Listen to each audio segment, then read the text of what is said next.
You know those students where you go to the house and like you barely get any progress done? So most of the time you're just like babysitting that student. You know how it feels? So in this video, I'm going to address that problem, and I'm going to break this video into 5 parts. So the first part is on the problem. Second part is on why I think it's a disservice to all parties involved. 3 is what is the solution? And number 4 and 5 is on how to implement that solution. So if you don't know who I am, my name is Keefe Fonseka, founder of ThatBioTutor. And every time I make one of these videos, I'm actually losing money because this is not how I make my money. I make my money through ThatBioTutor, but I do it anyway because I want tutors like you out there to win. So number 1, the problem of babysitting. So you go to a student's house, right? And you know, they pull out their homework. Usually it's their school homework because they didn't do their school homework. So they're kind of just using the time of tuition to do the school homework. And maybe they ask you some questions along the way. A very common thing that will happen is that you will repeat concepts that you've already explained like the last time or the last week. And so you kind of get the feeling that the student wasn't paying attention those last times. And overall, there is very slow progress in the student's knowledge and ability, or no progress at all. It's often coupled with the fact that the student will be unmotivated in the class, maybe even tells you they hate the subject, and overall it's quite a frustrating and unfulfilling experience to go through. So that's the problem. If you can relate, then this video is exactly for you. Now part 2 on why I think doing this is a disservice to all parties. So I know that a lot of tutors out there are doing this. The main reason is because even though they see no progress in the student and they know that the student doesn't want to be there, but they're still getting paid. And I did this myself too. My very first student was actually a Sec 1 math student, and he definitely didn't want to study. He definitely didn't want tuition, but he was forced to by his parents. And so as my very first tuition assignment job, I was very grateful for the opportunity. So even though he was quite a bad student in that sense, but I was always very patient because to me, I thought, hey, I'm still getting paid, so why should I scold him? So I still treated him nicely and with respect, and I think he really liked that. But now when I think back on it, I should have probably ended that relationship sooner because it was hurting all parties involved. Firstly, the parent. The parent gets hurt because you are wasting their money. If you think about it, this is something that will not work. Most of the time, it's not even your fault as a tutor. It's just that the child really doesn't want to learn. And so if you continue this, you are giving the parent the assumption that yes, their child will improve over time, even though you know deep down that that is very unlikely to happen. So you're kind of betraying the parents' expectations and trust while you're still taking their money. So I know that some parents might actually like the fact that you are babysitting their child. They know that the child hates the subject and doesn't want to study, but they're okay with paying someone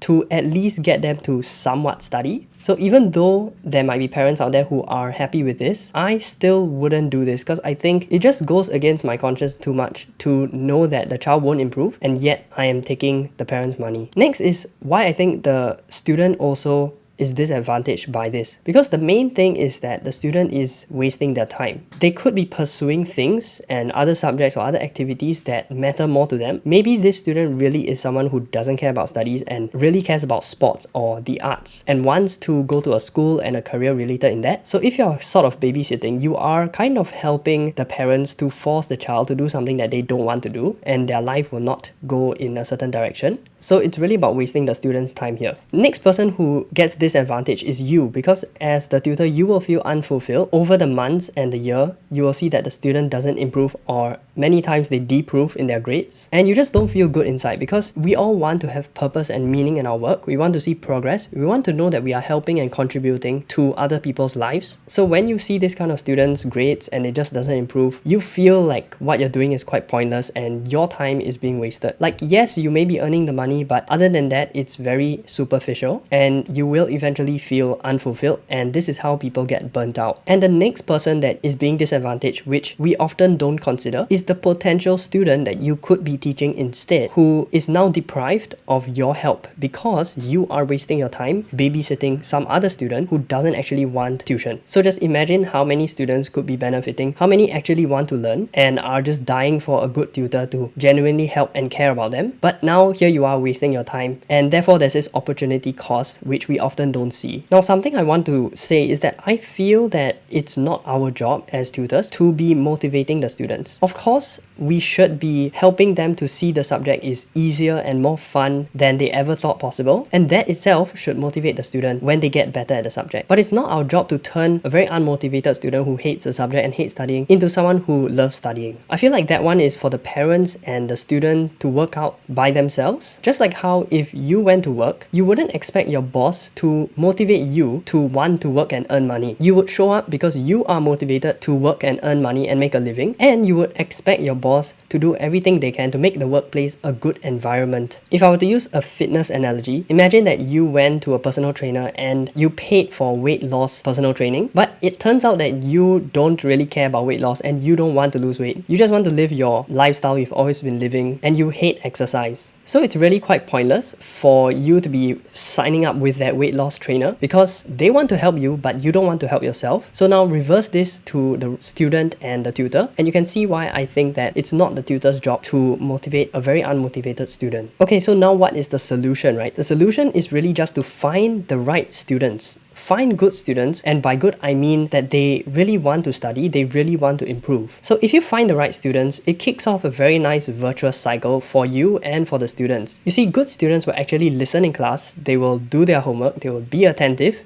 they'll actually study, they'll follow your instructions, and they will actually improve week over week. And so soon their grades will improve, their confidence in the subject improves, they feel better about themselves, they get more motivated because the subject is becoming a strong suit for them, they see the grades go up, and this just makes them study even harder for that subject. So it's a virtuous cycle for them, they will keep on improving. This also helps you because as a tutor, your students' grades would be better, so the results that you show would be better. The testimonials you get from your students once they have graduated will be even better because they actually felt a huge improvement while under your guidance, and this wouldn't be possible if the student was extremely unmotivated. So you've got all these good things going for you when you choose the right students. So now you know why it's important to choose the right students. Let's get to how to actually do that. So the first tip I have is to do student-focused marketing. Now this is my opinion. In fact, I see that most tuitions focus on the parents and they market to the parents. So you will see on their website, on their advertisements and all that, they always say, "Dear parent, is your child like blah blah blah, and here's how we can help your child." So it's obviously targeted to the parent, whereas what I would prefer to do is always target to the student and say, "Dear student, do you feel like this in the subject? Here's how I can help you if you join our class." If you ask me which one's better, I think in terms of making money in the short run, most tuition centers choose to market to the parents, likely because it makes more money that way. After all, the parents are the ones who have the money, plus they are the key decision maker in joining a tuition or not. Many times when I have found students who want to join my class, but their parents actually disagreed with them, and so they didn't join my class in the end. I think that's why most tuition centers market towards the parents. But I feel that if you market to the student, you would find the right students easier. After all, they are the ones who want to join your class. So that means that they have the right motivation, and most of the time, they are the right type of student you want. That's why in the long run, I feel like the students who come in through this kind of marketing and their parents end up being happier overall and more satisfied. A lot of times with the parent-focused marketing, the parent finds a tutor or a tuition center and they think it's a good decision for the child, but then the child doesn't really like it, or the child didn't have the motivation to go there in the first place, and it turns out being a bad experience in the end. So yeah, this is just my opinion. I think student-focused marketing is the way to go, but I do know of a lot of successful tuition centers which focus on parent marketing. Okay, and the last part is the second way that I would recommend you to find good students, which is you need to filter them out using forms and interviews. So I used to only have a form, and in the form I would ask questions like, how badly do you want to improve in this subject? What are the problems that you face in the subject? What's most important that you look for in a tutor or in a tuition? And with all these questions in the questionnaire, I can kind of see whether the student is genuinely someone who wants help. It also really helps when I make my form extra long. So this way, only those who are actually serious will take the time to fill in the form.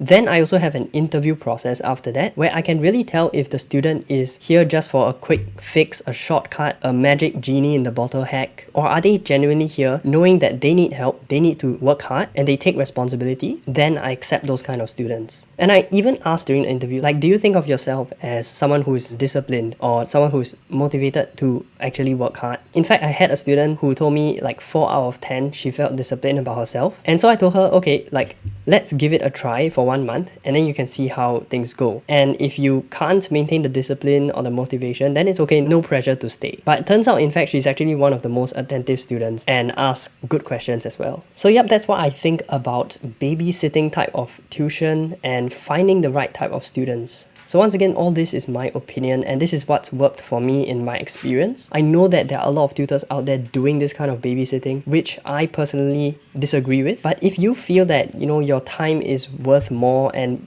better spent purposefully actually helping students who will improve, then you have to find the students who actually want to be helped. I hope this was useful to someone, and if you are a solo tutor or a small tuition business, then watch this next video here because it's going to help you.